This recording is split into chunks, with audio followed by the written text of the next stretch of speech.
gumi an jike wannan kiɗan amu da yabo ne yake a hayye mata ta yan kudu ai nake sarki Allah ya raba ku da ciwon kafa amin wai wai wai wai wai wai wai a'a ku gane ka da mage ba bayan kawa bane wata ran ƙara sama fa idan har ba kankane to na goya da akuya maza buya domin ku hadari ya taso ba da ruwa ba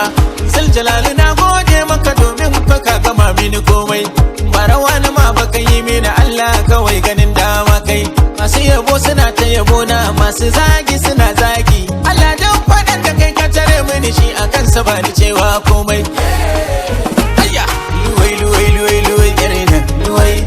luwai baby luwai luwai luwai luwai dannan luwai luwai gai luwai a sharuwa a koma kan aiki abun faɗa na mai mouth luwai ba da su muke ba su sha zaman su can muna side luwai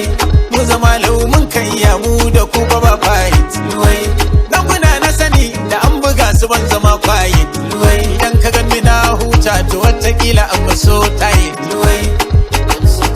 Allah ka ba mu masu kaunar mu masu kaunar mu masu neman mu masu neman mu masu begen mu da ba mu da wanda bai san mu dan ba uwar abin da zai ba mu luwai